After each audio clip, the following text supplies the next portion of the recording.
பெரம்பூர் தொகுதியில் தாவேக தலைவர் விஜயின் வேட்புமனு ஏற்கப்பட்டிருக்கிறது. பாமகவினர் எதிர்ப்பு தெரிவித்த நிலையில் தற்பொழுது மறுபரிசீலனை செய்யப்பட்டு அவருடைய வேட்புமனு ஏற்கப்பட்டிருக்கிறது.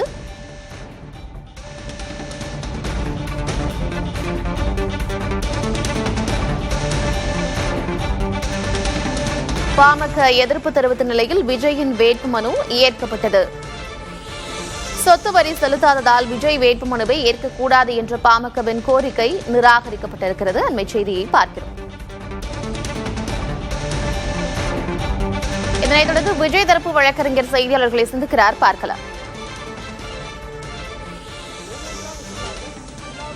பொறுமையாக கேட்டுக்கொண்ட ஆர்வோ அவர்கள் இதெல்லாம் நிராகரிப்பிற்கான காரணங்கள் இல்லை, நீங்கள் படித்து கொண்டு அடுத்து எலெக்ஷன் பெட்டிஷனா போடணும், இதெல்லாம் படிச்சுட்டு வாங்கன்னு சொல்லி அனுப்பிச்சு விட்டாங்க. அவங்கள எங்களுடைய நாமினேஷன் அக்செப்டட், தலைவருடைய நாமினேஷன் அக்செப்டட்.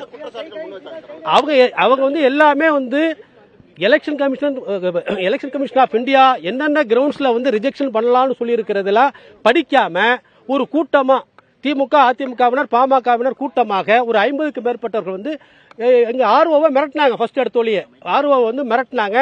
அவர்களை பார்த்தாவே ஒரு சமூக விரோதிகள் மாரி இருந்தாங்க, மிரட்டினாங்க. அதெல்லாம் தகர்த்தெறிந்து விட்டு அவங்க தைரியமாக இந்த கிரவுண்ட்ஸ்ல தான் பண்ண முடியும், நீங்க சொல்ற கிரவுண்ட்ஸ்ல ஏத்துக்க முடியாது, அதனால தலைவர் விஜய் அவர்களுடைய மனுவை நான் ஏற்றுக்கொள்கிறேன் என்று சொல்லிவிட்டார். Thank you sir, thank you.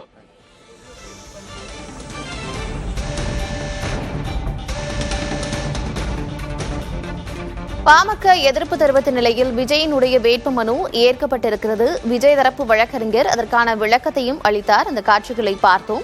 Chennai Perambur தொகுதியில் தாவேக சார்பில் தாவேகனுடைய தலைவர் விஜய் போட்டியிடுகிறார். இந்நிலையில் அவருடைய வேட்புமனு ஏற்கப்பட்டிருக்கிறது.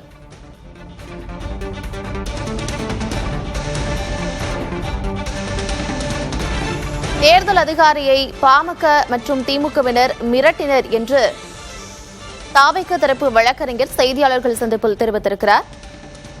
தேர்தல் அதிகாரியை பாமக மற்றும் திமுகவினர் மிரட்டினர் என்று அவர் தெரிவித்திருக்கிறார்.